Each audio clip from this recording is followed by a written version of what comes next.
Hola, buenas tardes, miembros de la comunidad universitaria, señoras y señores, queridos todos.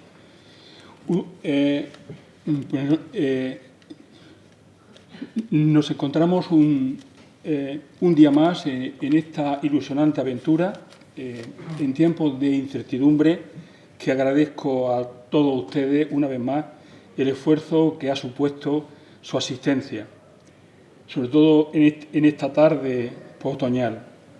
Seguimos, afortunadamente, en este deseado escenario, despejada de alguna manera la complejidad y la incertidumbre que hemos tenido durante este año y medio de pandemia. Nos mantenemos, por tanto, en la cercanía, en la proximidad de la concurrencia que tanto deseábamos. Aunque se van a seguir grabando las sesiones para que las personas que estén lejos tengan interés y no puedan asistir, también puedan disfrutar del contenido de las mismas que las diferentes cátedras y aulas específicas estamos organizando. No me canso de repetir una y mil veces que son ustedes, todos ustedes, los que siguen dando vida a este proyecto ilusionante, esperanzador, donde lo que prima es la libertad individual y la capacidad de pensamiento.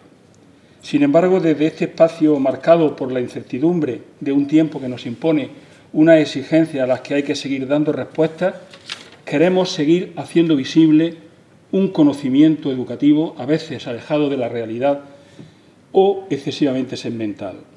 Nuestro objetivo sigue siendo acercar ese pensamiento educativo a la sociedad, ofreciendo una serie de actividades que susciten la reflexión y el interés por el ámbito educativo y su incidencia social.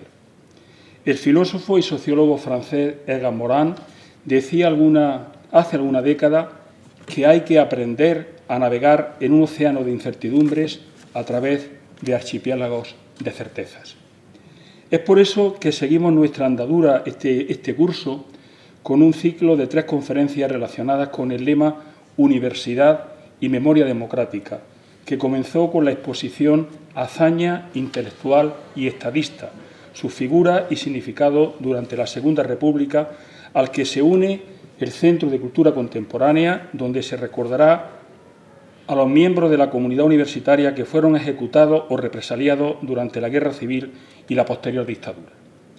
Se trata de un tema que no ha sido abordado desde esta atalaya y que en algún momento era preciso afrontar. La rectora ha destacado en el acto de inauguración de esta exposición y el reconocimiento la trascendencia de la memoria y la importancia que tiene recordar, ya que tenemos futuro porque tenemos memoria.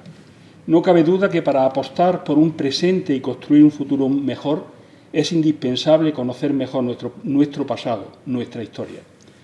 Es así que cobran más fuerza los versos de Blas de Otero, Nos queda la palabra. Esa palabra como gesto de solidaridad con aquellas personas que no pudieron o no les dejaron ejercerla. No es baladí afirmar que el ámbito educativo y universitario fue duramente castigado y por ello desde esta atalaya recuperamos parte de su memoria. De hecho, cada facultad, cada centro universitario, durante el periodo que dura la exposición, va a celebrar actos conmemorativos para las personas, para aquellas personas, profesorado represaliado o ejecutado durante la Guerra Civil. En nuestra Facultad de Educación, el día 3 de diciembre, conmemoraremos también un acto homenaje al que fue director de la Escuela Normal de Magisterio, don Agustín Escribano. Comenzamos hoy con la conferencia del profesor Diego Sevilla sobre política educativa en la Segunda República. Le seguirá el lunes próximo la depuración franquista del profesorado y su particular incidencia en el caso de las docentes, a cargo del profesor Francisco Martín Zúñiga de la Universidad de Málaga. Y finaliza el ciclo con la conferencia de la profesora Victoria Robles, destacando el papel de las educadoras en la innovación educativa durante la Segunda República. Hoy, como comienzo del ciclo, tenemos con nosotros al profesor de la Universidad de Granada, Diego Sevilla, catedrático de Teoría e Historia de la Educación, especialista en política educativa, y hay que destacar que el profesor Sevilla acumula una amplia e intensa trayectoria académica en nuestra universidad, donde ha sido director del Secretariado de Doctorado y Posgrado, director del Departamento de Pedagogía, coordinador del Grupo de Investigación Políticas y Reformas Educativas, miembro del Consejo Escolar de Andalucía, etcétera, etcétera, etcétera. Su docencia e investigación se ha centrado fundamentalmente en la política y legislación educativas.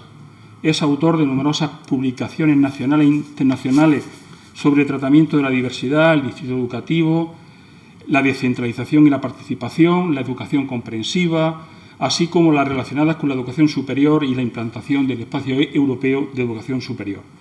Destacar, igualmente si cabe, también en importancia, su cultura ilustrada, que siempre nos ha infundido a los que estamos cerca de él, su humildad, su honestidad y nobleza, que siguen siendo un ejemplo para todos nosotros. Sin más, reitero mi agradecimiento a Diego por su disponibilidad y gentileza en acompañarnos y compartir con todos nosotros esta tarde.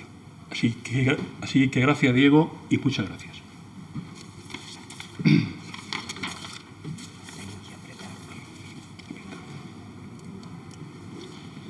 Buenas tardes a todas y a todos. Muchísimas gracias, Antonio, por tus palabras, por lo que pueda haber de verdad y sobre todo por lo que hay de afecto cultivado durante tanto tiempo, y especialmente muchas gracias a ustedes, que son quienes pueden dar sentido a la actividad de esta tarde y por lo tanto a las palabras.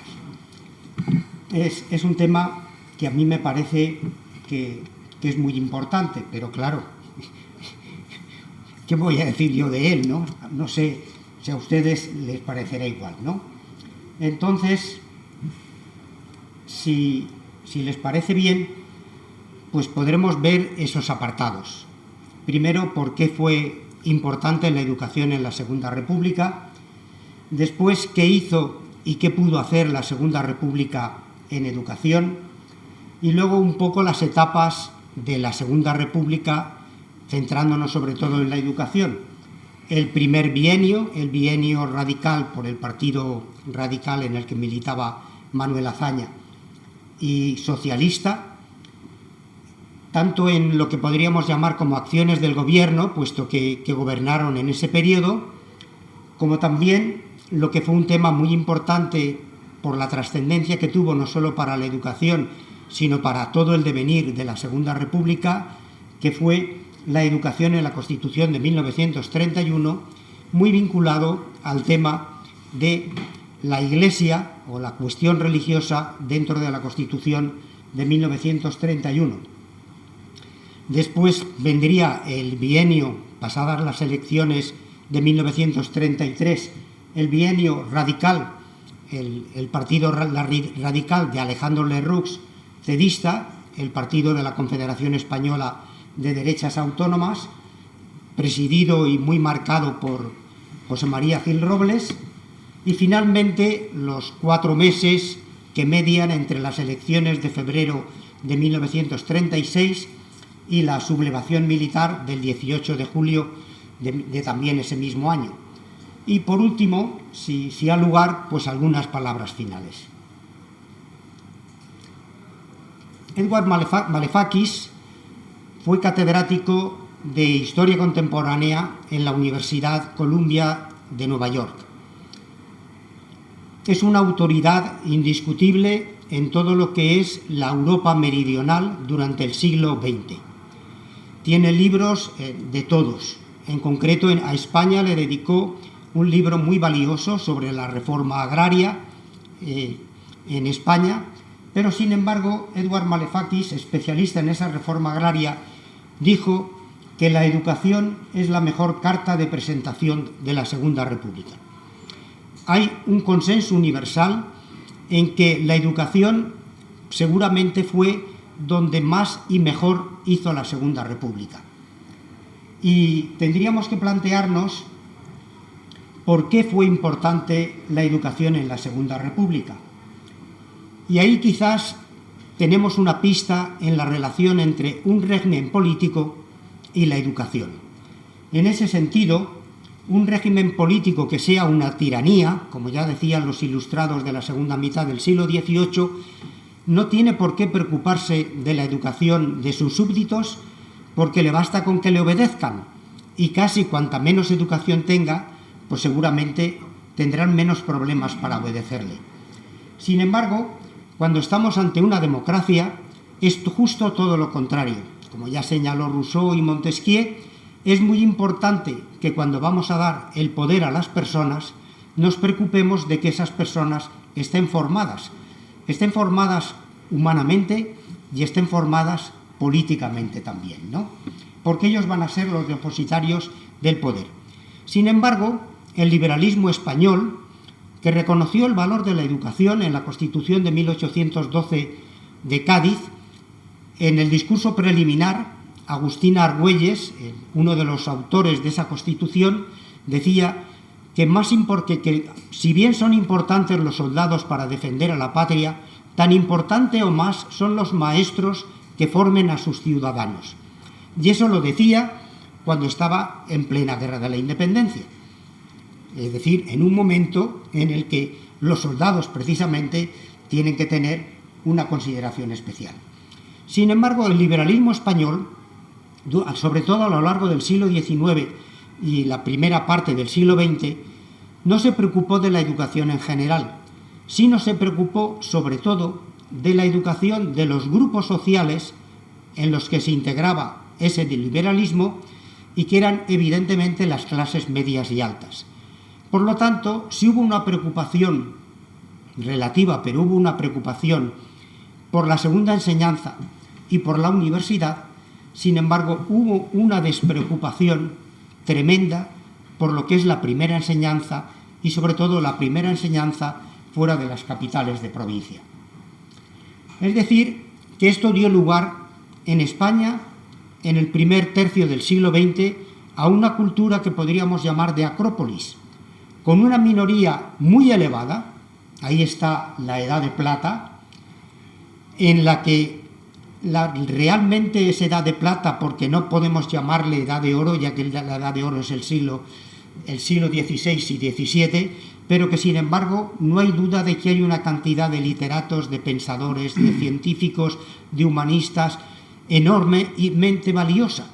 Y sin embargo, al lado de eso hay una masa enorme de población analfabeta.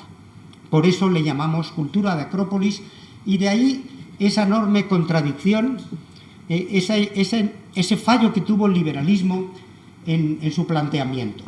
Si pasamos a lo que podría ser el segundo punto, que sería qué hizo y qué pudo hacer la Segunda República, deberíamos tener en cuenta, en primer lugar, el momento en el que se establece la Segunda República, los años 30 del siglo XX. En esos años 30, todos lo recordamos, tenemos la crisis famosa de 1929 que se siente en todo el mundo y especialmente en el mundo occidental. A partir del año siguiente se va a sentir enormemente en Europa y va a tardar mucho tiempo Europa de superar esa crisis. En segundo lugar, yo señalaría que tenemos una gran tensión porque por lo general en Europa lo que tenemos son democracias parlamentarias, y las democracias parlamentarias tienen, con muchísima frecuencia, dan lugar a una especie de frustración, porque contrariamente a lo que pasa en las dictaduras, que se idealiza y se idolatra a los jefes, a los líderes, en las democracias parlamentarias tenemos casi justo lo contrario. Entre los mismos partidos ya tratan de ponerse verde, con lo cual es muy difícil que nosotros no tengamos una visión decepcionada, triste, de lo que puede ser la política. En ese sentido, en este momento hay dos faros, dos focos que contrastan enormemente. Un foco es la Unión Soviética.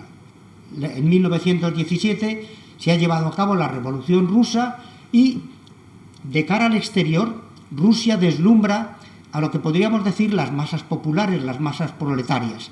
Piensan que allí se ha podido derribar a los poderes clásicos, a la nobleza, a la monarquía, a los grandes poderes económicos y que son los proletarios, los trabajadores, los que mandan en esa república.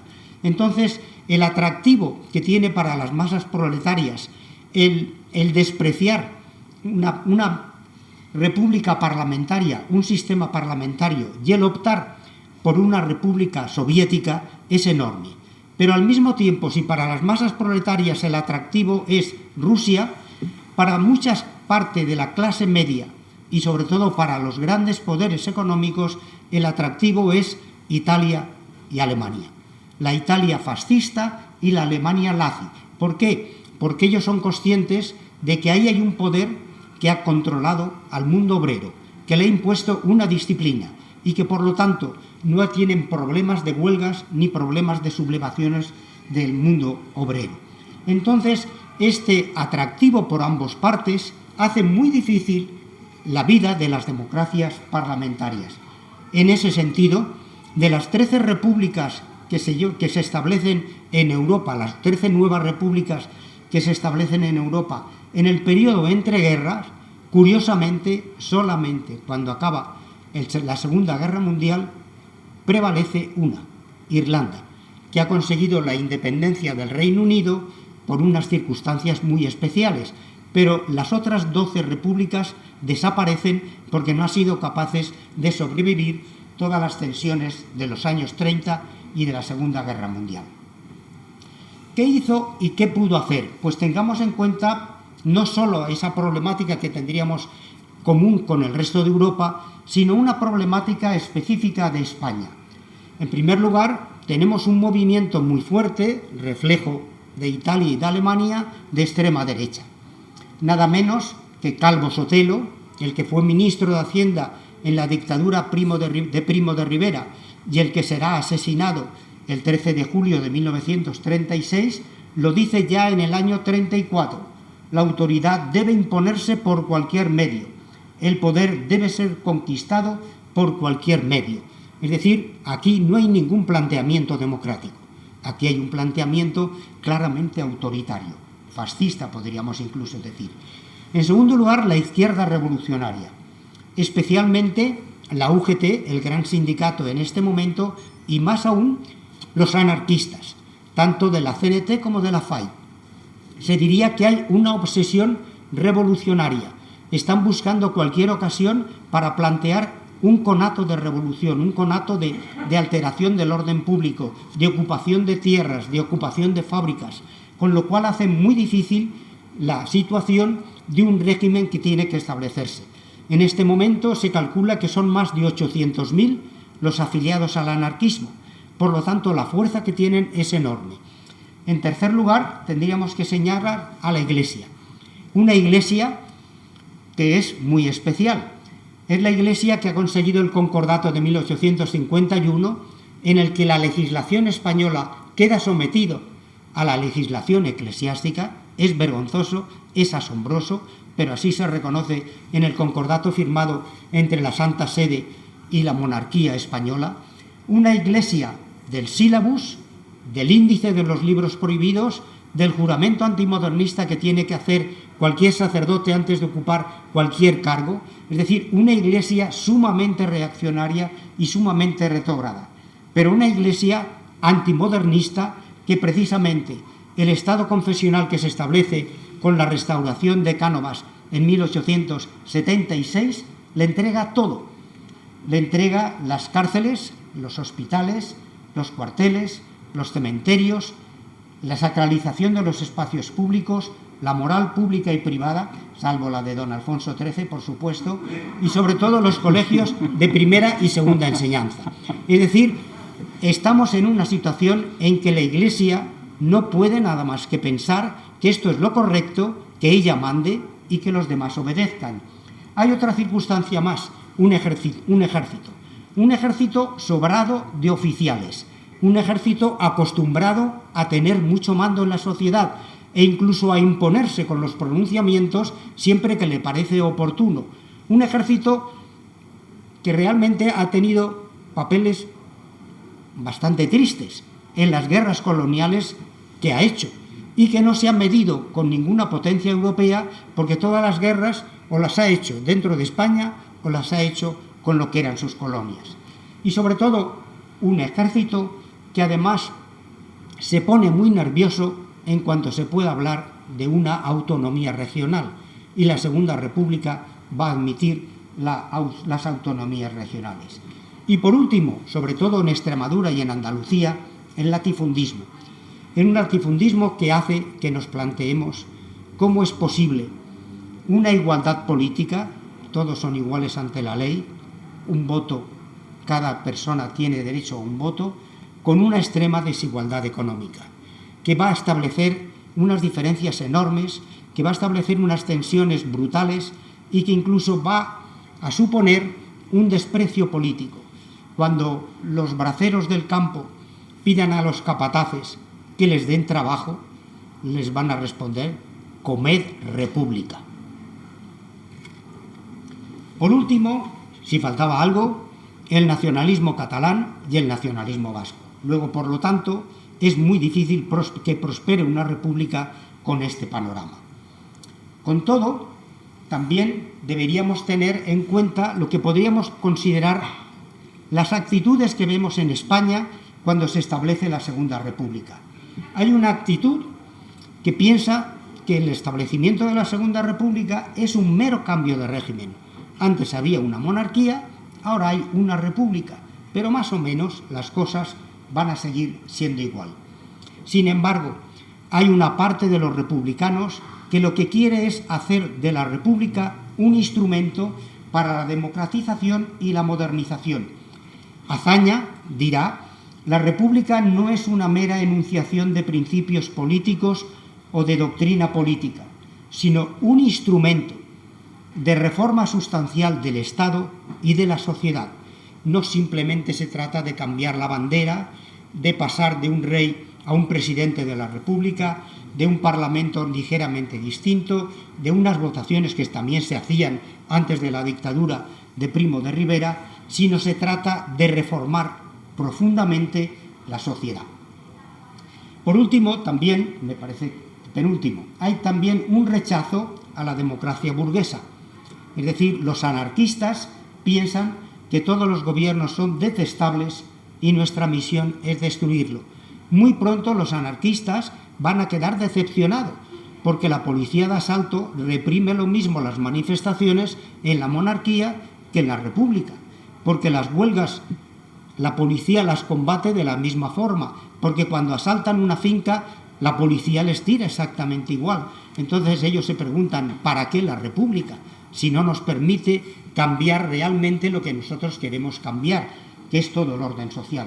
Y por último, hay una conspiración desde el primer momento para restaurar la monarquía, una conspiración para derribar a la república. Se enfrentaba, por lo tanto, la república a una indignación enorme por los abusos, porque vemos que la situación en España es una situación de graves abusos con respecto a las clases trabajadoras. Algo que puede hacer mucho daño, que son unas expectativas exageradas. Cuando uno tiene unas expectativas enormes, es muy fácil caer en la decepción. Entonces, hay muchas personas que piensan que va a ser llegar la república y poco menos que tocar el cielo con las manos, que se van a solucionar casi todos los problemas. Hay una conspiración para derribarla y hay una crisis económica enorme. Y lo malo es cuando se junta la crisis económica con la crisis política.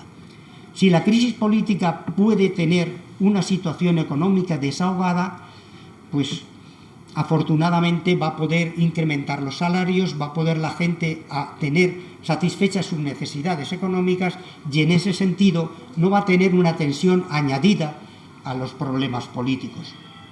De ahí que la Segunda República desde el comienzo tuvo un riesgo, el riesgo de convertirse en un régimen fallido, en un régimen que tendría que ser una cosa, pero que no logra, que no consigue ser lo que tendría que ser. Por último, tendríamos que hablar de los 3 gobiernos de la Segunda República. La Segunda República dura 5 años, 3 meses y 4 días, si consideramos el fin normal de la República el 18 de julio de 1936. y en ese periodo tiene 3 elecciones y consecuentemente tiene 3 periodos de gobierno distintos. Primero, un periodo que lo unimos, el del gobierno provisional con el del primer bienio radical-hazañista. ¿Por qué? Pues porque sobre todo en educación hay una coherencia, una coordinación, una continuidad entre lo que es ese gobierno provisional que toma el poder el 14 de abril y que lo mantiene hasta que se establece el gobierno que sale de las elecciones del 28 de junio de 1931 y por lo tanto ese nuevo gobierno que coincide en gran parte con el gobierno provisional no va a tener ningún problema en continuar la política educativa.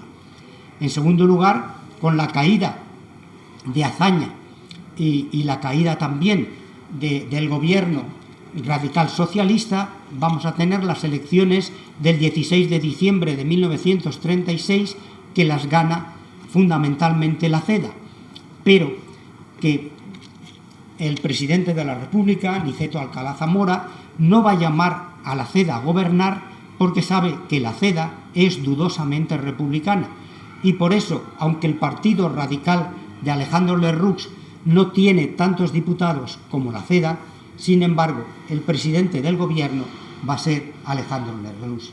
Y por último, el gobierno que surge de las elecciones del 16 de febrero de 1936, de nuevo el gobierno del Frente Popular, que va a durar pues, hasta que los militares se sublevan y se inicia al día siguiente, el 19 de julio, la Guerra Civil.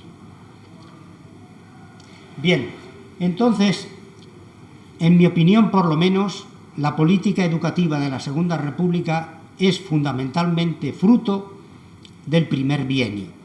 Luego lo que va a venir a continuación va a ser un intento de rectificación y, en tercer lugar, un intento de restablecer lo que había sido la política del primer bienio. ¿Por qué? Pues un poco por lo de los amores primeros, ¿no? O sea, cuando uno empieza algo, parece que puede hasta asaltar los cielos, ¿no? Y hay como una energía añadida, como un entusiasmo, como una fe, como una capacidad de abordar cualquier problema que tiene precisamente el gobierno provisional. Hay que ver lo que hace en tan poquísimo tiempo y lo que hace también el primer gobierno. En segundo lugar, yo diría, por eso que ya hemos expresado, porque hay una continuidad entre los 3 ministros, el primero de Marcelino Domingo San Juan, el segundo ministro Fernando de los Ríos y el tercer ministro Francisco Barnés Salinas, que había sido secretario de Educación en el primer gobierno y en el segundo, con lo cual no hay ningún problema y sobre todo lo que podemos decir, la continuidad del equipo ministerial, fundamentalmente 2 personas, Rodolfo Llopis, del PSOE y de la UGT, y Lorenzo Luzuriaga, del PSOE también, pero muy vinculado a la Institución Libre de Enseñanza. También por la importancia que le dieron a la educación los intelectuales comprometidos con la República, por todo lo que la Institución Libre de Enseñanza iba aportando en los hombres que se habían educado en ella a la Segunda República y por la fuerza del compromiso que el PSOE tenía con la educación, sobre todo a partir de la creación de la FETE dentro de la UGT y sobre todo también a partir de la Escuela de Núñez Arenas, que en 1918 hace ya todo un programa educativo que va a ser trasladado en gran parte a la Segunda República. Y además todas estas personas tienen una convicción, la convicción de que el primer deber de toda democracia es resolver plenamente el problema de la instrucción pública. Es decir, pasamos página de lo que ha sido el liberalismo del siglo XIX y hay un compromiso claro, rotundo, con la Segunda República. Vamos a ver el tercer punto, que sería la política que se hizo en ese bienio radical socialista y lo que fue, yo diría que fue programar la educación y construir esa política educativa. La podríamos ver en 2 aspectos, por un lado lo que podemos considerar acciones de gobierno y por otro lado un tema clave, el tema de la Constitución de 1931, sobre todo por las implicaciones que tiene en lo que es la educación. ¿Qué protagonistas tenemos? Pues tenemos, en primer lugar, por primera vez, un maestro ministro de Educación.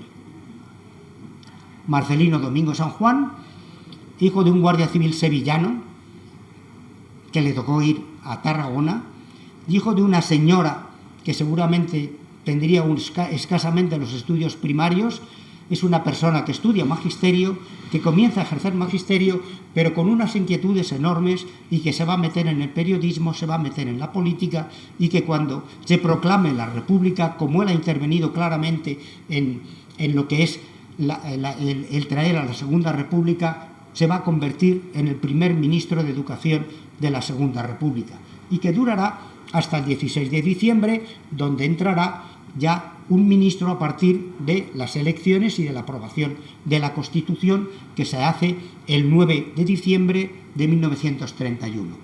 Luego, por lo tanto, bueno, entonces él pasa a agricultura, tampoco se va a la calle, ¿no?, sino que pasa a la agricultura.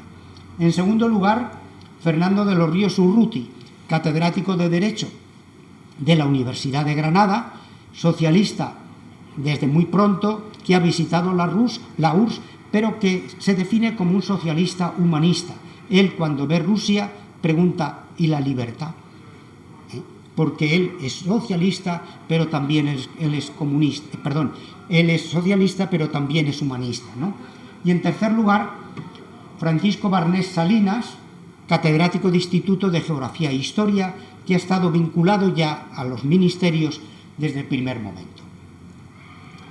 Y la gente que podemos decir que es el equipo ministerial: Rodolfo Llopis, que es una persona que trabaja enormemente, con una gran capacidad de trabajo y que hace estudios y que hace programas para llevarlo a cabo, y yo creo que el gran ideólogo de la pedagogía de la Segunda República, que es Lorenzo Luzuriaga, hijo de maestro, sobrino de maestro, hermano de maestro. Dice: ¿qué más carga pedagógica puede tener una persona, ¿no?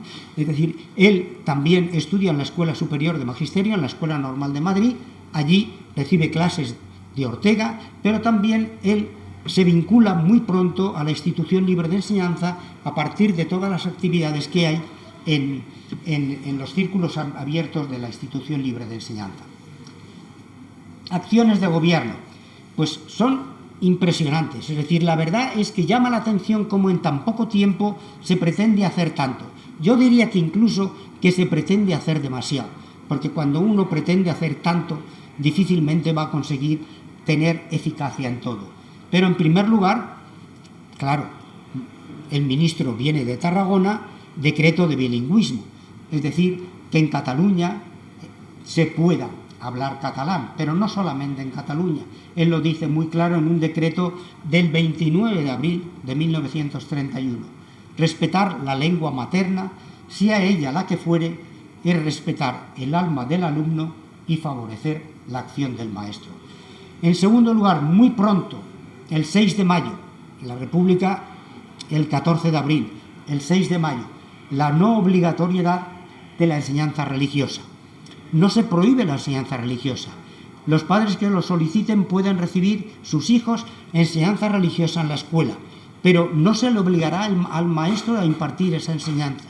Cuando el maestro no quiera, vendrá un sacerdote o se invitará a que venga un sacerdote para impartir la enseñanza religiosa. Ahora, la enseñanza religiosa no es obligatoria para nadie. En tercer lugar, el Consejo de Instrucción Pública, una forma de democratizar la educación y de pretender, a través de los consejos de instrucción pública locales, provinciales y nacionales, se vincule. Una compensación de lo que fue los gobiernos conservadores y liberales anteriores. ¿Cuál es la situación? Tenemos que la población de 6 a 10 años, solo en un 60%, está escolarizada. 4 niños de 6 a 10 años no están escolarizados. Hay un problema brutal de analfabetismo. La población total de España en este momento es 23.563.867 personas. Pero el número de personas mayores de 10 años analfabetas es 5.871.433, con una desigualdad enorme, puesto que de ellos el 32% son hombres, el 24% son hombres y el 40% son mujeres.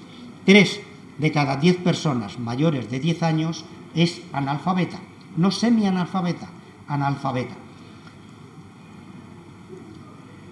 Y además con unas diferencias enormes según las zonas de España.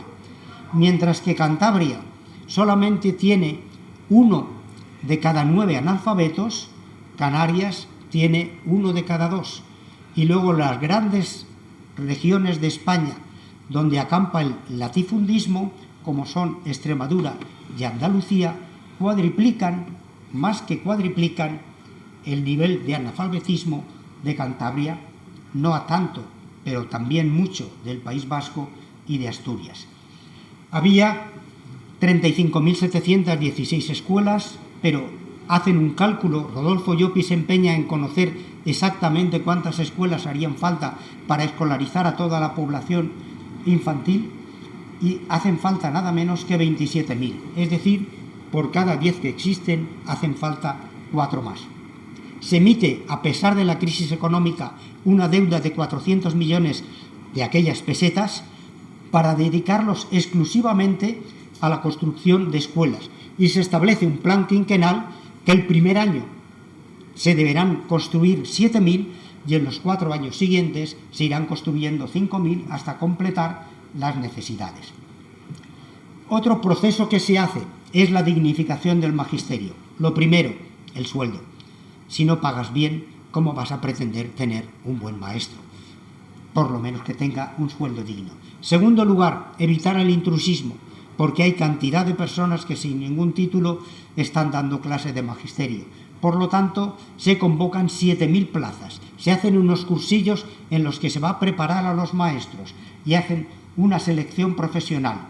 En tercer lugar, la reforma de las escuelas normales. La reforma de las escuelas normales, que es una herejía, eso es Babilonia. Se hacen en régimen de coeducación. ¿Dónde se ha visto esto?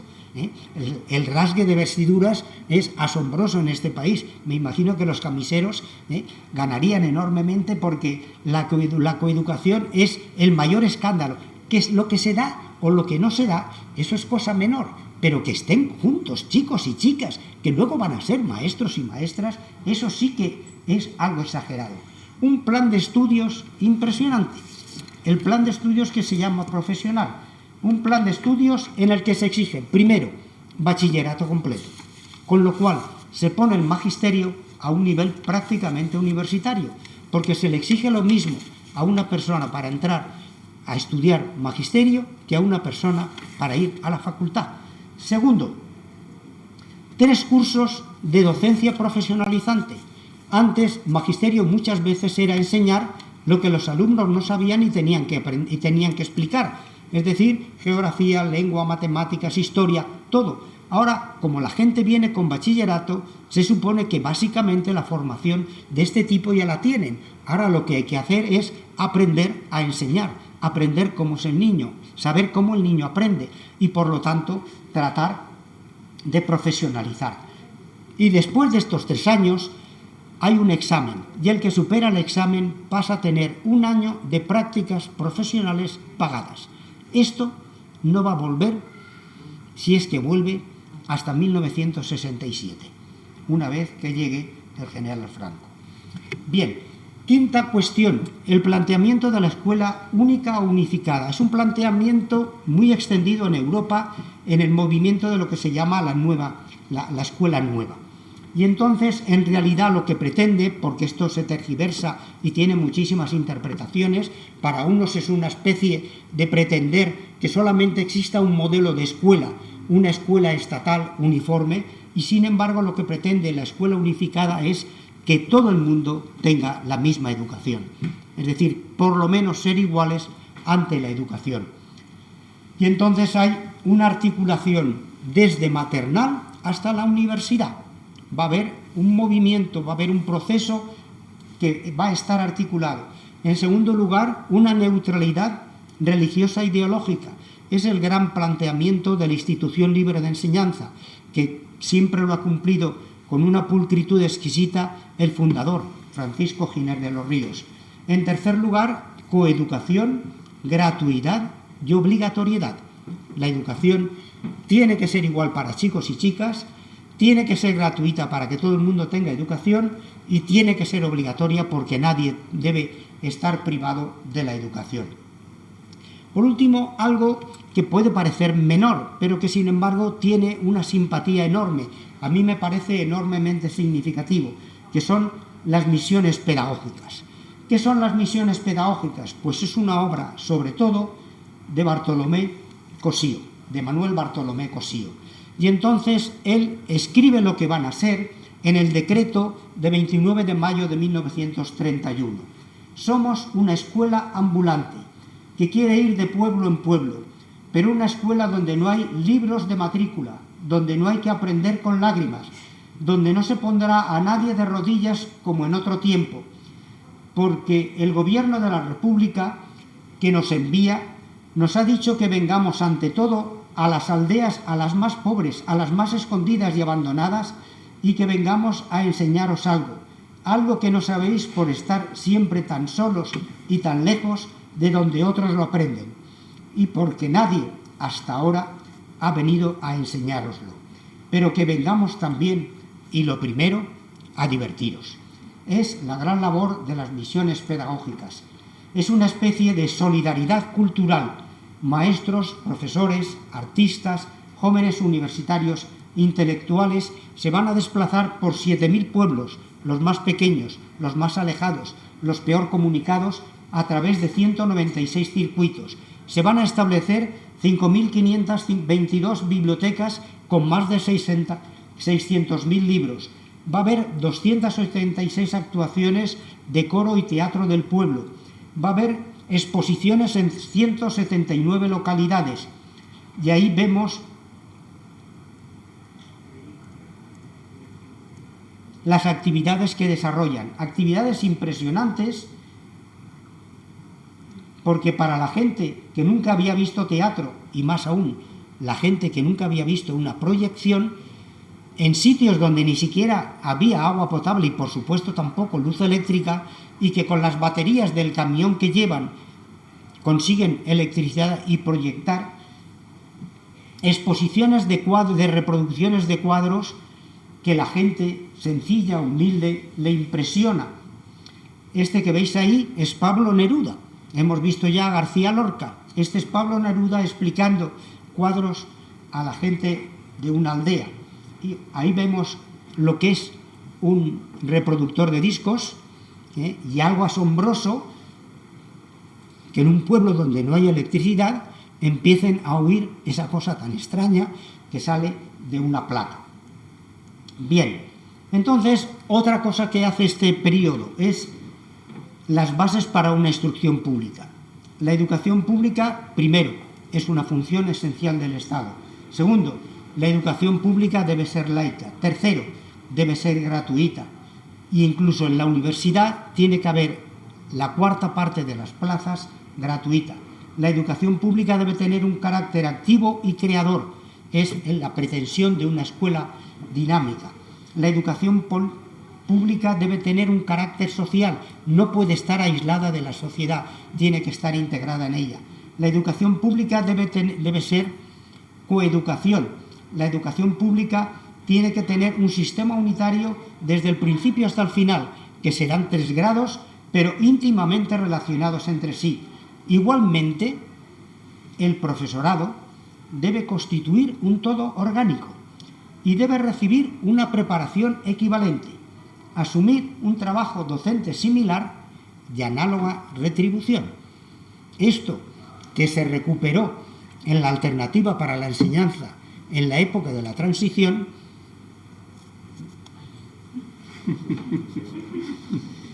bien, creación de la sección de pedagogía, porque se quiere dar a los estudios de pedagogía un rango universitario. La inspección cambia totalmente. En primer lugar, se le dota de una autonomía de forma que un inspector no se le puede cambiar así como así. Habrá que incoarle un expediente y un tribunal distinto de la administración tendrá que juzgarle si se le tiene que sancionar o no. Pero el inspector tiene una experiencia profunda y lo que se busca es que sea un especialista técnico pedagógico que aporte su ciencia y experiencia para infundir un nuevo espíritu a la enseñanza. Esto no es literatura, esto está tomado del decreto que modifica y organiza la inspección. Se establecen unas bases para la reforma universitaria, difundir la cultura moderna, formar científicamente a los diferentes profesionales que la sociedad requiere y fomentar la investigación. Se crea el Palacio de la Magdalena, ya los reyes no van a ir de vacaciones, puesto que están en Roma, y entonces se crea allí la Universidad Internacional de Verano. Se crea la Escuela de la Educación Física, es decir, no es el INEF actual, pero comienza, ¿no? Y por último, por no abarcar más, se crean los estudios, el Instituto de Estudios Árabes, dos, uno con la sede en Madrid y otro con la sede en Granada, como todos sabemos, en la Cuesta del Chapiz. Bien, segunda cuestión del bienio radical socialista, la Constitución de 1931, la cuestión religiosa. Primer problema. El primer problema que vamos a tener es que las Cortes que salen de las elecciones del 28 de junio de 1931 no representan a la sociedad. No representan a la sociedad no por nada, sino porque, en mi opinión, se producen muy pronto, muy próximas a la caída de la monarquía. La monarquía cae el 14 de abril, las elecciones son el 28 de junio, 2 meses y 14 días. Si recordamos lo que ocurrió a la muerte de Su Excelencia le deja morir por fin el Marqués de Villaverde el 20 de noviembre de 1975. Las elecciones primeras que celebramos nosotros las celebramos el 15 de junio de 1977, año y meses después de la caída de la dictadura. Aquí solo han sido 2 meses y 14 días, con lo cual la fuerza, la capacidad republicana es muchísimo mayor que la fuerza y la capacidad de lo que podríamos considerar las derechas, sean republicanas o no lo sean, ¿no? Entonces, en mi opinión, vamos a tener una constitución de una parte de la sociedad, pero no de toda la sociedad, porque va a tener demasiada fuerza el grupo socialista radical y entonces va a hacer una constitución tal como a él le parece que debe ser, pero sin pensar en que una constitución es tanto mejor cuanto como un traje mejor se adapta a un cuerpo, pues una constitución mejor se adapta a la población de un país. Entonces, este va a ser un problema de la Constitución. El artículo 3, o tercero, el Estado español no tiene religión oficial. Primer drama para la Iglesia, algo que nos puede parecer muy normal, pero para una Iglesia confesional que está acostumbrada a que el rey consagre a España, al Sagrado Corazón, a que siempre en las procesiones estén todas las autoridades, el ejército, pues algo bastante impensable. Pero quizás el más fuerte es el artículo 26. El artículo 26 empieza: todas las confesiones religiosas serán consideradas como asociaciones sometidas a una ley especial. El Estado, las regiones, las provincias y los municipios no mantendrán, favorecerán ni auxiliarán económicamente a las iglesias, asociaciones e instituciones religiosas. Pensemos en lo que hemos visto antes: las cárceles, los hospitales, las parroquias, todo. La Iglesia lo estaba manteniendo a costa del Estado, además del clero. Ahora, de buenas a primeras, se prohíbe que se le pase dinero de ninguna institución pública a la Iglesia. Una ley especial regulará la total extinción en un plazo máximo de 2 años del presupuesto de clero. Que espabilen. Quedan disueltas aquellas órdenes religiosas que estatutariamente impongan, además de los 3 votos canónicos, otro especial de obediencia a la autoridad, distinta de la legítima del Estado. Esto en realidad es una enorme litote, para no decir queda disuelta la Compañía de Jesús, que hacen un 4º voto de obediencia al Papa. Pero en lugar de decir quedan disuelta la Compañía de Jesús, hace una enorme litote en el que todo el mundo lo puede entender, pero pensándolo un poco, ¿no? Sus bienes serán nacionalizados y afectados a fines benéficos y docentes. Las demás órdenes religiosas se someterán a una ley especial. Y el cuarto punto que tiene que incluir esa ley especial es prohibición de ejercer la industria, el comercio o la enseñanza. La industria y el comercio quizás no les hiciera tanta pupa, pero prohibir la enseñanza a todas las órdenes religiosas, teniendo en cuenta que aquí tenemos muchas, porque cuando se ha establecido en Francia el laicismo, muchas congregaciones religiosas han venido a España, el Sagrado Corazón, las Paulas, los marianistas, los maristas, han venido precisamente a establecerse a España porque les han expulsado de Francia, pues esto realmente es muy fuerte. El choque entre la derecha y la izquierda fue brutal.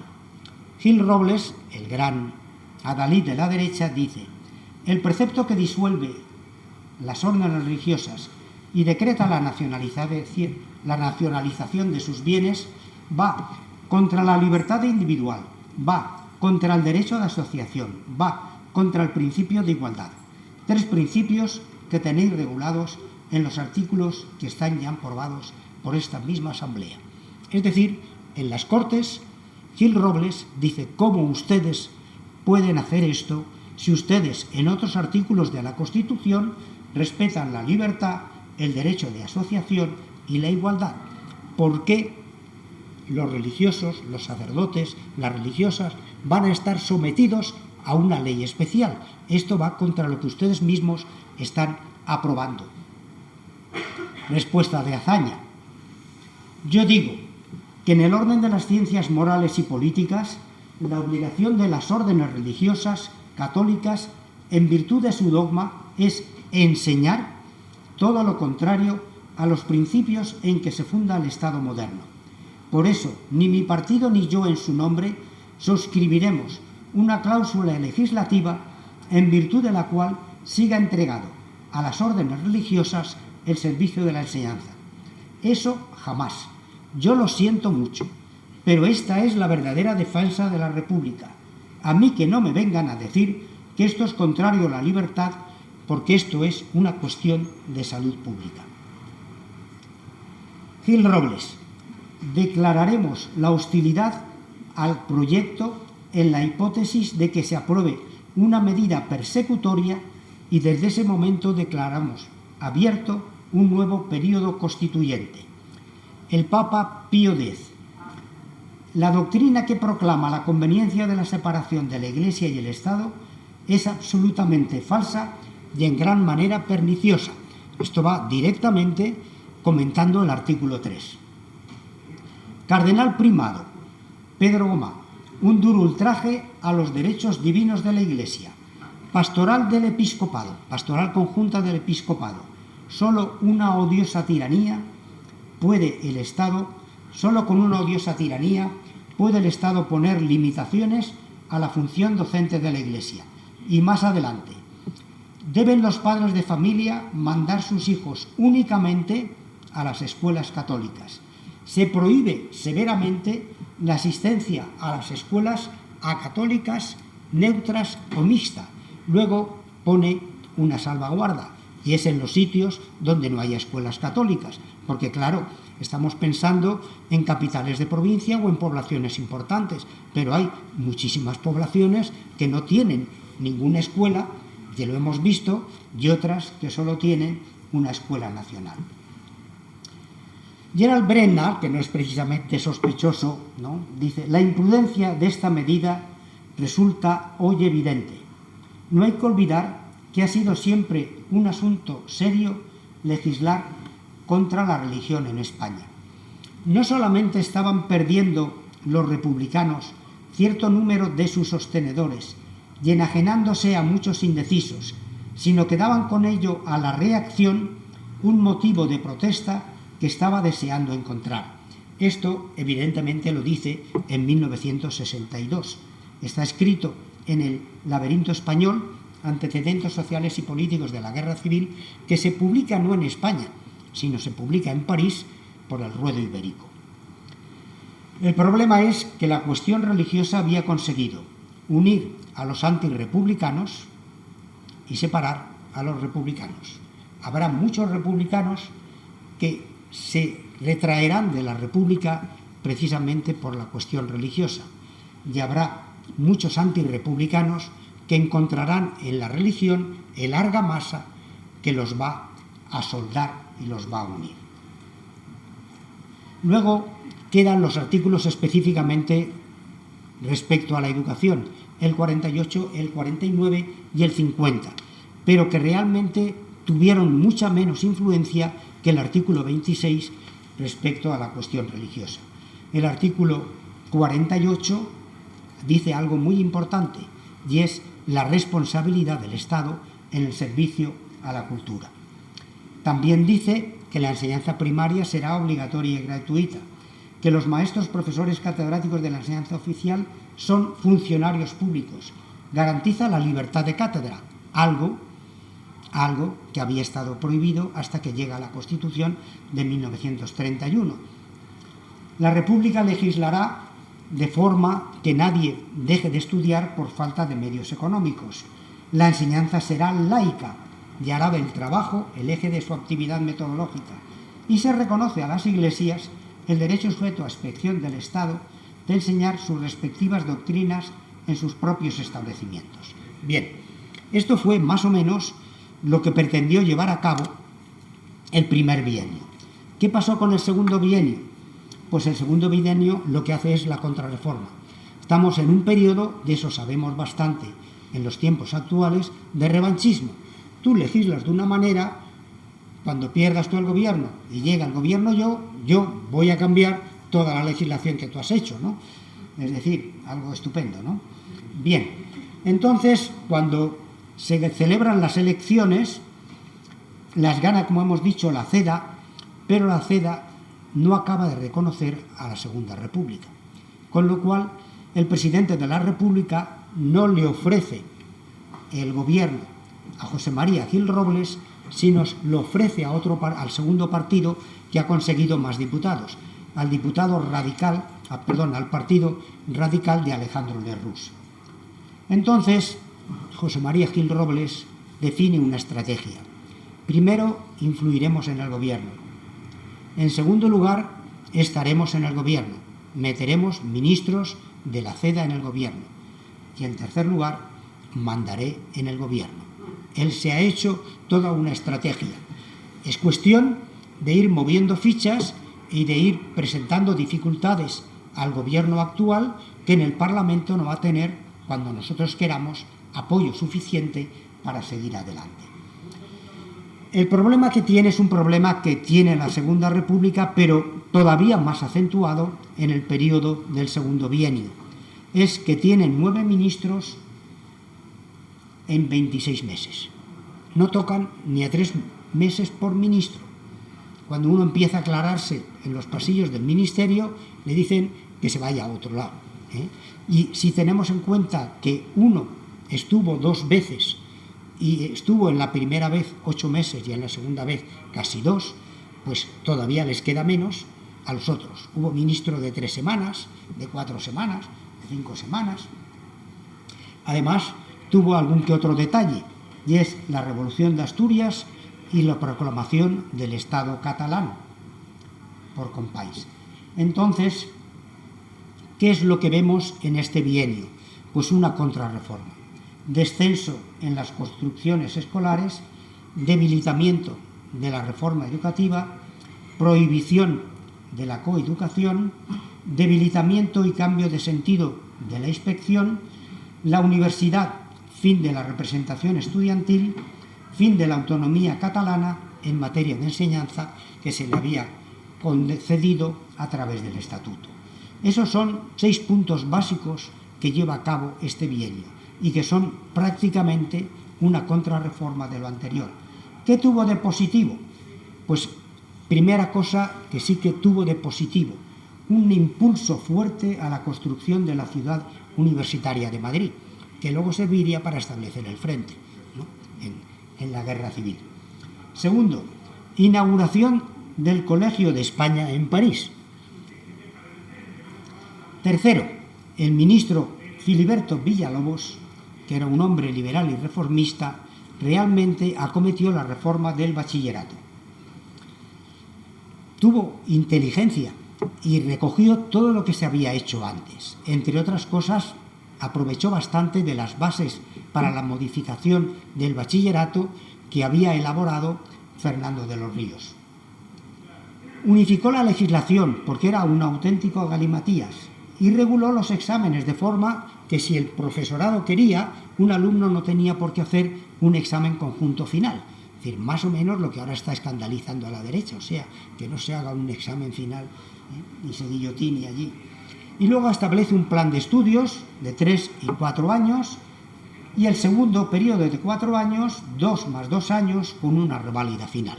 Fue positivo y prácticamente ese bachillerato pues duró hasta los años 50, incluso en parte hasta los años 60. Creó muchos institutos, esto también fue positivo. Pero lo llamativo es dónde está lo positivo y dónde está lo negativo. Volvemos al liberalismo decimonónico. Donde ha puesto más esfuerzo es en el bachillerato y en la universidad, y donde se ha despreocupado más es en la primera enseñanza. Frente Popular, pues el Frente Popular, periodo muy breve y muy difícil. Aproximadamente hubo 40 muertes violentas durante la campaña electoral que terminó en las elecciones del 16 de febrero. Y otras 40 personas resultaron heridas de gravedad. Luego, por lo tanto, la situación era realmente difícil. En segundo lugar, el Parlamento, lo dirá Besteiro, hay que cerrar el Parlamento porque si no, no es que vayamos a ir a la guerra, es que la guerra se va a hacer aquí. Hay una oposición brutal entre los diputados de derechas y los diputados de izquierdas. Calvo Sotelo, que será finalmente asesinado el 13 de julio, dice en el Parlamento: sería loco el militar que al frente de su destino no estuviera dispuesto a sublevarse en favor de España y en contra de la anarquía. Es el problema que tiene la República. No concede suficiente libertad para satisfacer las demandas sociales. Los obreros, cuando se manifiestan, les parece que se les reprime demasiado, y sin embargo la derecha de lo único que habla es de anarquía, de desórdenes, de que esto es inaguantable, de que esto es imposible, de que tiene que salir el ejército a imponer orden. Vuelven 2 ministros, afortunadamente no hay gente que tenga que incorporarse al Ministerio de Nuevas, sino Marcelino Domingo San Juan. Y en segundo lugar, Francisco Barnés Salinas. No pueden incorporarse los ministros socialistas porque Largo Caballero bloquea que los socialistas se incorporen al gobierno, que era lo que pretendía de algún modo Indalecio Prieto. La rivalidad y la pugna entre Caballero y Prieto es enorme, incluso a veces hay tiros en mitines de uno y de otro. Vuelven las prioridades: enseñanza primaria, construcciones escolares, inspección, competencias autonómicas, apoyo a estudiantes. Y hay un interés y un esfuerzo enorme por la educación. Pero esto ya serían las palabras finales. Las palabras finales serían, primero, destacar que en la Segunda República hubo un interés enorme y un esfuerzo extraordinario por la educación. De ahí la autenticidad y la veracidad de la frase de Eduard Malefakis. Se construyen 7.000 escuelas en estos 5 años, que es un periodo de crisis económica. El presupuesto de instrucción pública avanza enormemente. Si al presupuesto de 1913 le damos el valor de 100, vemos que en 17 años crece un 281. Pero entre el año 1930 y 1935 vemos cómo respecto a 1913 el presupuesto prácticamente se quintuplica, y eso en un periodo de crisis económica. Plazas de magisterio. De 1922 a 1931, cada año se crean aproximadamente 962 plazas. En la Segunda República se crean 3.232 plazas de maestro o maestra por año. Luego, por lo tanto, más que se triplican el número de plazas que salen. Creación de 91 centros de secundaria. Se duplican alumnos y se duplican centros. Segunda cuestión, la fortísima polarización. En las elecciones del 36, la diferencia en votos no fue tan grande. Sin embargo, en la legislación electoral de la Segunda República se primaba al partido que ganaba las elecciones en una circunscripción, de forma que podía llevarse hasta el 80% de los diputados que estaban en esa circunscripción, consiguiendo muy pocos votos más que a lo mejor el segundo partido. Con lo cual, lo que vemos es que son gobiernos de algún modo desproporcionado con el resultado electoral, que ni tenía que haber habido un gobierno tan fuerte de izquierdas, ni tan fuerte de derechas, ni tan fuerte del Frente Popular, si en realidad la diferencia electoral en votos es poco más, no llega, ¿no? Es punto y medio, ¿no? En tercer lugar, una radicalidad enorme, un enfrentamiento enorme, unas posturas enormemente alejadas, una dificultad para buscar puntos de encuentro y puntos que de algún modo puedan servir para hacer una tarea común que no la vaya a derribar el grupo siguiente. Y en cuarto lugar, yo hablaría de un lamentable final, ¿no? Es decir, yo había previsto poner algo de La lengua de las mariposas, una película muy bien valorada, de 1999, dirigida por José Luis Cuerda, que tuvo como guionista a Rafael Azcona, aprovechando los 3 cuentos que había escrito Manuel Rivas, que la música la hizo Alejandro Amenábar, y que tuvo como principal intérprete a Fernando Fernández Gómez. Está completa en YouTube, se puede ver perfectamente a través de Internet, y es una película que refleja lo que es un maestro y en parte lo que fue la escuela de la Segunda República. Y sin embargo, esa película de La lengua de las mariposas tiene un final tremendo, el tremendo final que tuvo la Segunda República. Un final en el que hubo muchísimas circunstancias, pero solo hubo una causa. La causa de la guerra civil, fundamental y exclusivamente, es una. Aunque hubiera muchas circunstancias coadyuvantes, fue que los militares fallaron en su golpe militar. Si no hubiera habido golpe militar, o si los militares hubieran triunfado en su golpe, no habría habido guerra civil. La guerra civil se produce porque los militares, por 2 cosas. Primero, los militares intentan dar un golpe, y en segundo lugar, ese golpe es una chapuza que fracasa en gran parte. Muchísimas gracias.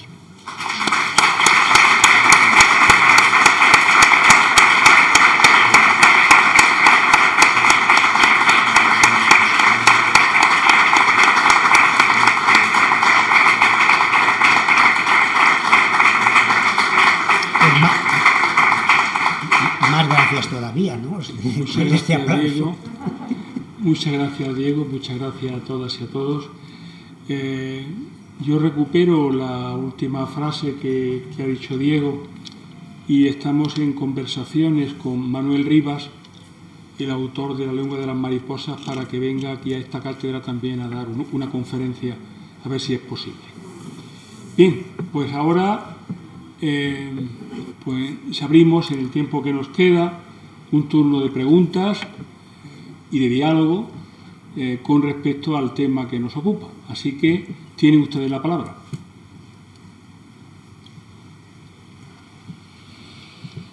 Muchísimas gracias. Ha sido magistral, pero tan densa, con tal cantidad de contenido, muy difícil de asimilar.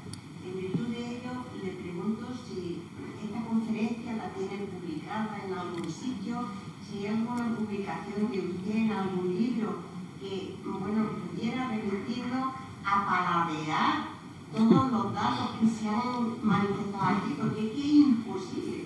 O sea, aunque te centre al 100%, no puedes retener una información tan maravillosa, tan densa, tan rica, pero imposible. Muchas gracias.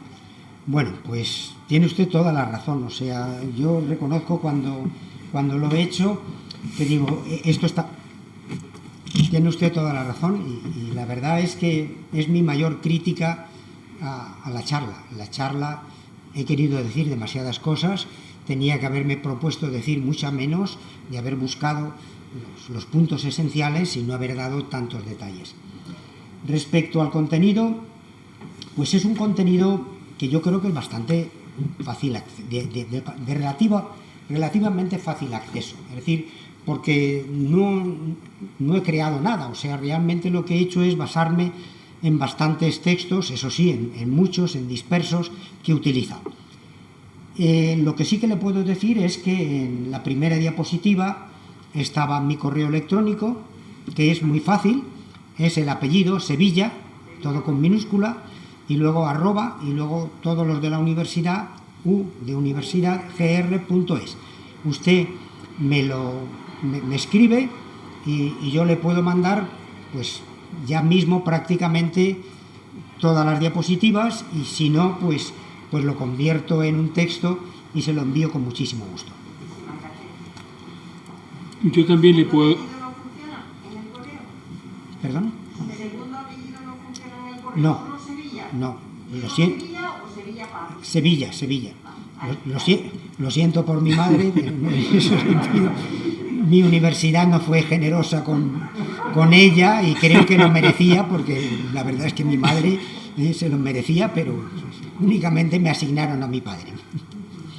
Bueno, de decirle tanto a ella como a todos que la conferencia ha sido grabada y va a estar en el repositorio de la Madraza, lo mismo que todas, y por tanto se puede recuperar.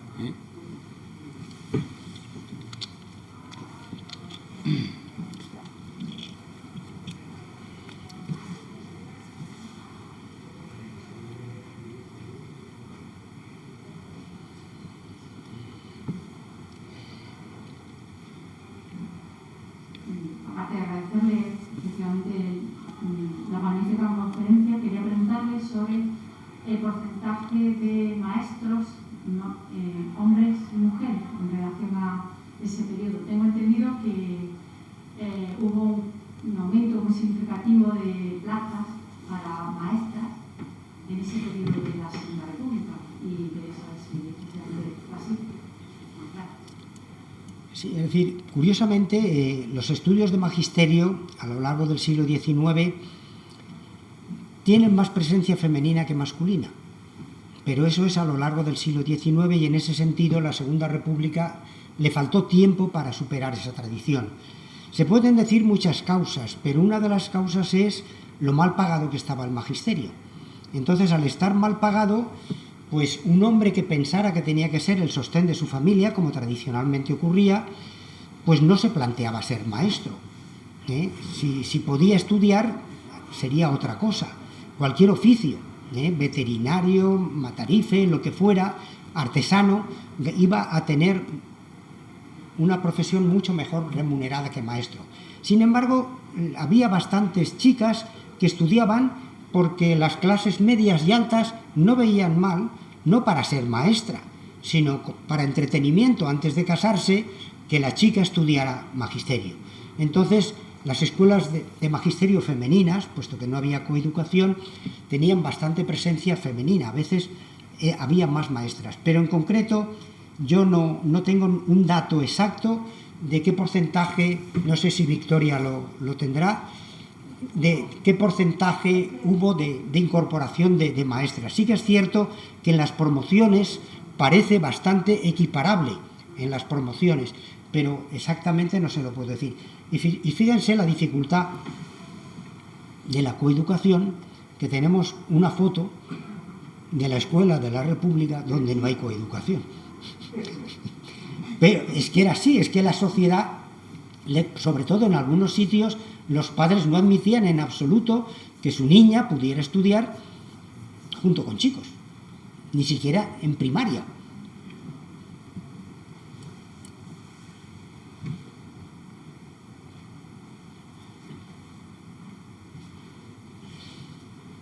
No sé si por ahí... No. No sé si ella quería decir algo más. No. Gracias.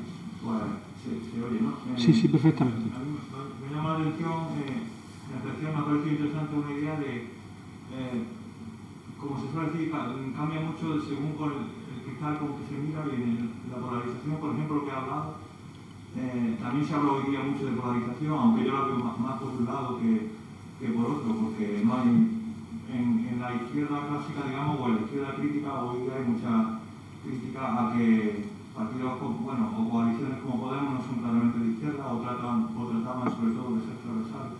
Pero bueno, la cuestión es que me llama la atención cómo, aunque la clase trabajadora, digamos, o el movimiento obrero muchas veces en esta época, pues se quejaba de cierta represión y demás, por otro lado, los sectores más conservadores tenían la percepción totalmente contraria, ¿no? Que esto era el acabose y bueno, y no sé si quiero comentar algo sobre eso, o especialmente sería interesante si pudiéramos sacar alguna lección para hoy día y como se suele decir, que no repitamos los errores, que también que sirva para eso, sobre todo la historia, porque como hoy día, con la crisis mundial y en concreto en España, con ciertas posiciones políticas o ciertas tendencias, pues hay bastante peligro. Gracias. Muchas gracias. Realmente la Segunda República, pues a lo mejor, como hemos visto, tampoco es tan diferente lo que podríamos decir la población, hasta qué punto mayoritariamente es de un sector o hasta qué punto mayoritariamente es de otro. Lo único que ocurre es que las situaciones eran muy duras. Es decir, cuando había jornaleros del campo que estaban meses sin cobrar nada, que tenían unos salarios de miseria, sobre todo en el segundo bienio, cuando los caciques y los patronos y los latifundistas tenían unas actitudes tan brutales, cuando había una economía, porque estábamos en un estado bastante pobre, con lo cual, es decir, si encima había desigualdad, todavía las clases populares tenían una situación todavía más mísera, ¿no? Entonces, es muy difícil que pueda haber un mínimo de paz social cuando hay unas carencias brutales de lo más elemental. Cuando tú estás viendo que tu hijo o tu mujer o tu padre o tu madre mueren o están enfermos y no va a haber forma de atenderlos porque no hay un seguro médico. La Segunda República lo intenta poner con enorme dificultad. Si tú vas al paro no vas a tener ningún subsidio, aparte del que te pueda proporcionar el sindicato. Aparte de que hay un radicalismo conceptual muy fuerte. El anarquismo lo tiene clarísimo. Es decir, para el anarquismo todo es igual. Buitres de izquierda rojos, buitres azules, todos son buitres y van a comernos a los obreros. Y precisamente en el 36 el gran éxito del triunfo popular es porque por primera vez los anarquistas recomiendan votar, pero recomiendan votar entre otras cosas porque el final de la sublevación de Asturias ha sido tremenda. Ha sido más de 3.000 muertos y más de 30.000 prisioneros. Y como el programa del Frente Popular que va a proclamar una amnistía y todos los prisioneros que han estado motivados por la Revolución de Octubre del 34 van a salir a la calle, es la primera vez que vota el anarquismo. Pero el anarquismo está con un planteamiento tremendo, ¿no? Entonces, yo un poco, claro, cada uno saca la lección que le parece más oportuna, ¿no? Pero yo un poco lo que pienso es que quizás los partidos políticos tienen que pensar más en la sociedad y tienen que mirar más a la sociedad, no tanto sus planteamientos cuanto lo que la sociedad necesita. Y muchas veces la sociedad necesita planteamientos más intermedios. Lo que está ocurriendo en educación, yo creo que no es bueno. Es decir, es cierto que la ley Wert se hizo contra todo el Parlamento, que el único partido que votó la ley Wert fue el Partido Popular.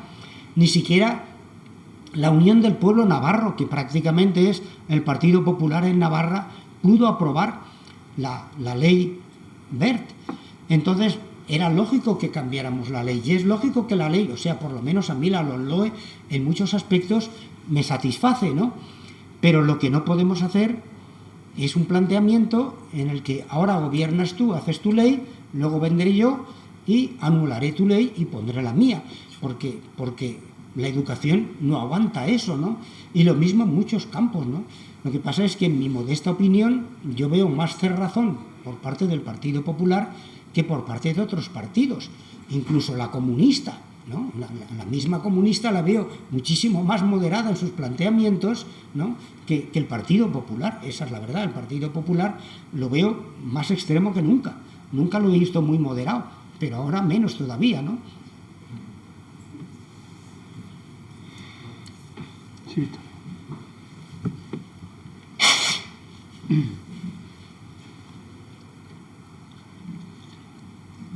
Primero agradecerte, Diego, este maravilloso recuerdo, esta maravillosa memoria hacia un periodo que nunca nos deja indiferentes, precisamente por su complejidad. Yo creo que tú lo has hecho muy bien en el sentido de que has ido explicando que la realidad no es la misma en una misma república, no, cada vez que llega un gobierno nuevo.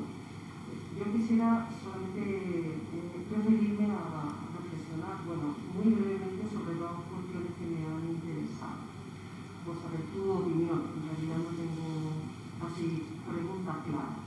La primera, me ha gustado la hipótesis, si no es tu tesis ya, con la que has partido diciendo que uno de los problemas que se percibe es que aquella constitución, aquel gobierno constituyente, no era el reflejo de la sociedad. Y eso lo ves como un problema, porque de alguna manera es cierto que en todo su articulado no está reflejando la diversidad republicana, la diversidad social en república, ¿no? Bueno, esto me parece muy interesante porque las personas que nos consideramos afines, sobre todo a ese primer bienio, porque somos educadoras, porque solemos estar muy de acuerdo con las decisiones que tomaron, entre ellas con el grandísimo apoyo que dieron a la educación. Y eso me traía a la realidad actual, en la que se lleva pidiendo muchísimo tiempo un pacto de Estado con la educación. Y yo tengo que decirte que en la diversidad de la sociedad actual y en las condiciones actuales políticas, yo no estaría de acuerdo al menos no concebiría o no vería clara la posibilidad de un pacto educativo si no es perdiendo realmente lo que es la educación en la que creemos, pues, pedagogas y pedagogos que llevamos mucho tiempo, ¿no?, pensando que la educación nunca va a dañar a ningún ser humano, ¿no? Entonces, hoy yo no lo veo. Y no veo que un pacto fuera la solución, porque me parece que la situación está, como has dicho en tu última o penúltima diapositiva, radicalizada, o está tan enconada, o es tan distante la distancia ideológica y política entre un sector y otro. Lamentablemente tenemos que hablar de dos sectores prácticamente, que no sé si sería posible un pacto que realmente conformara y satisficiera, contentara a toda la gente, ¿no?, a toda la sociedad. De manera que, bueno, a eso llego viniendo de esta idea tuya de que la diversidad no estaba reflejada en la Constitución. Yo no sé hasta qué punto y políticamente eso fue un verdadero problema, o por el contrario igual ayudó a que se hicieran determinadas reformas que de otra manera no se hubieran hecho. Y voy a la segunda y termino. El debate sobre el laicismo.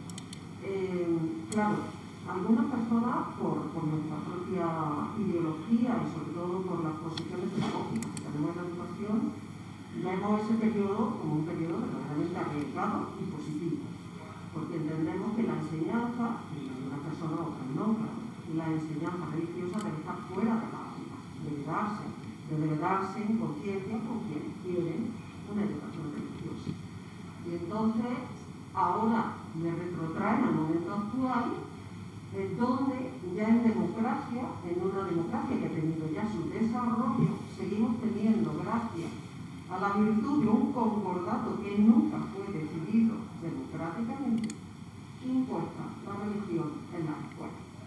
Entonces, claro, uno dice, precisamente con un desarrollo democrático de 40 años, somos capaces de darnos cuenta de que aquí ha habido una imposición no democrática, con la que no estamos de acuerdo, y sin embargo en la República, que fue decidida parlamentariamente, tuvo tantísimos problemas. En fin, de alguna manera es algo que yo creo que no tiene demasiada solución, pero si tengo que optar, me quedo con la discusión republicana, a pesar de que efectivamente, como muy bien ha señalado, esto es un debate, ¿no? Gracias. Bueno, pues muchas gracias, Victoria, y bueno, yo me siento muy próximo a toda esa reflexión. por comentar, no por contestar, ¿no? Para mí es un poco misterio lo que es la religiosidad o lo que es la religión en España, ¿no? Incluso yo pienso que hay como mucha hipocresía, ¿no? O sea, me parece a mí, ¿no? Porque fundamentalmente yo creo que estamos en una sociedad muy secularizada. Incluso la Segunda República, aunque todavía no estuviera en una sociedad tan secularizada, cuando Azaña dice aquello que España ha dejado de ser católica, que lo interpretaron torcidamente y quizás intencionadamente torcidamente, porque Azaña no pretende decir que hay que hacer a España, hay que quitarle el catolicismo, sino la idea de Azaña dice que el catolicismo del siglo XVI y XVII le dio vigor a España y le dio energía a España y unificó a España, pero el catolicismo que él vive en el siglo XX lo que está haciendo es matando a España, restándole fuerzas, haciéndole menos. Y en aquella época mismo había sectores, había lugares muy importantes donde prácticamente los hombres no tenían ninguna práctica religiosa, ¿no? Sin embargo, pues somos una sociedad que culturalmente, socialmente, admitimos mucho catolicismo, ¿no? Es decir, a mí, yo siempre me pasmo cuando veo una procesión y detrás de la procesión van a lo mejor un alcalde socialista, un concejal comunista, y digo, bueno, ¿estos señores qué hacen aquí? En segundo lugar, hay que reconocer que estamos incumpliendo la Constitución. El artículo 16 de la Constitución dice que España es un Estado confesional. Y España no es un Estado confesional. El 9 de noviembre, los que vemos la televisión, vimos al presidente, al alcalde de Madrid, el señor Almeida, como si fuera un niño de primera comunión, con su escapulario, su medalla, diciendo no sé qué cosas a la Virgen de la Almudena. Que él personalmente se las quiere decir, pues estupendo, pero que él como alcalde de una ciudad, de la capital de España, que es un Estado confesional, esté haciendo ese papel, eso no tiene ningún sentido, ¿no? Entonces, o la señora presidenta, que todos sabemos que a nivel de su vida privada no es en absoluto católica, o por lo menos no vive como católica, y sin embargo allí estaba con su mantilla, su medalla, es decir, somos un país de una hipocresía en el terreno de la religión espantosa, ¿no? Y no iremos a misa, pero bautizamos al niño, le damos la primera comunión, nos casamos por la iglesia, y que nos entierren después de un funeral, ¿no? Entonces, yo pienso que eso está ahí, ¿no? En segundo lugar, estoy totalmente de acuerdo contigo, ¿no? O sea, pero hay mucho miedo.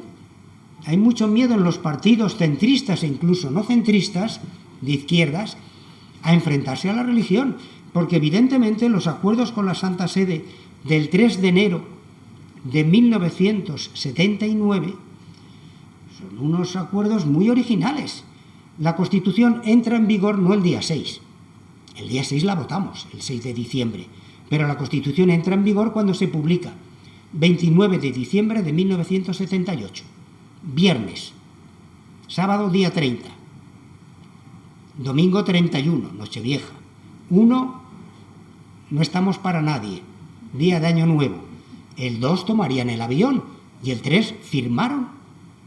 ¿Cuándo se ha discutido esos acuerdos, totalmente al margen del Parlamento, y se han discutido antes de que la Constitución estuviera vigente, porque claro, Marcelino Oreja, ministro de Asuntos Exteriores, Óscar Alzaga, catedrático de Derecho Constitucional, son democristianos. Óscar Alzaga fue el que llevó los debates del artículo 27 y de muchos más, y por lo tanto, bajo cuerda, yo no sé si con conocimiento de otros partidos o no, pero se estaban haciendo todos los acuerdos. Es imposible que los acuerdos los hicieran después de aprobada la Constitución, aprobada no, vigente la Constitución, ¿no? Luego, eso es evidente, ¿no? Pero, sin embargo, ahí están. Acuerdos que, evidentemente, uno coge el artículo 16 y dice, esto no se corresponde con un Estado confesional. Un Estado confesional no puede decir que la religión, la asignatura de religión tendrá un trato equivalente a las asignaturas fundamentales en todos los centros. Eso no lo puede decir un Estado confesional, pero sin embargo no se atreve, ¿no? Respecto a lo de buscar el pacto educativo, yo a lo mejor soy un poco irreal, ¿no? Pero yo creo que lo que hay que evitar es al partido y hay que ir a la sociedad. El pacto educativo yo creo que lo tienen que hacer o lo tienen que reclamar los profesionales de la educación y lo tienen que conseguir. Y como los profesionales de la educación, yo diría que a poder ser los padres y madres que quieran actuar pensando en la educación de sus hijos y no pensando en no sé qué cosas. Y entonces sí, es decir, conseguir que los partidos políticos atiendan lo que realmente necesita la educación, que no vayan tanto pensando en unos intereses partidistas cuanto en lo que realmente necesita la educación. Gran parte de lo que estamos viendo actualmente en el Ministerio son cosas muy lógicas que necesita la educación y que para mí podrían entrar perfectamente en un pacto educativo, con una ley o con la otra, pero a la hora de dar clase, a la hora de organizar la enseñanza, a la hora de plantear la selección, o más bien la no selección de alumnos, a la hora de organizar algo estable que permanezca durante años, eso yo creo que lo tendríamos que imponer los que estamos en educación, porque si les dejamos a ellos, ya sabemos que ellos lo que pretenden es utilizar la educación para diferenciarse. En política económica no pueden diferenciarse demasiado, por mucho que chillen. Al final, por mucho que chillan, ves que hay cosas muy parecidas. En política internacional no pueden separarse demasiado. Vemos que al final seguimos en la OTAN y con todo exactamente igual. Entonces, ¿qué buscan? Buscan un terreno donde resulta relativamente barato políticamente diferenciarse. Y entonces, sobre todo para mí, un partido chilla enormemente, aparte de vincular sus intereses a un sector de la sociedad y a unos grupos sociales de la sociedad. Pero yo creo que en definitiva es relativamente una minoría. La enseñanza privada no tiene más del 30% y solamente está en los núcleos más importantes de población. La gran parte de la población en España, cuando le hablas del problema de enseñanza pública, enseñanza privada, te dice, pues si yo solo no tengo una escuela a la que puedan ir mis hijos. Como no lo lleven en autobús hasta Granada, en mi pueblo, no hay un colegio que no sea el colegio público. Entonces, lo veo difícil, pero para mí el camino tendría que ser que, sobre todo el profesorado, los sindicatos, yo creo que hacen muy bien preocupándose de lo que se preocupan, pero yo también me preocuparía por el sistema educativo. Y parece que lo último de lo que se preocupan es del sistema educativo. Hacen estudios muy buenos, hacen cosas estupendas, pero cuando van a pelear, ¿qué pelean? Más plazas, más sueldo, más vacaciones, está muy bien. Pero también yo creo que tendrían que pelear por el sistema educativo y porque no estemos con esta especie de yenca, ¿no? Pero en fin, es una opinión que yo creo que coincido mucho contigo. Bueno, ¿hay alguna pregunta más? Bueno, pues sí, adelante.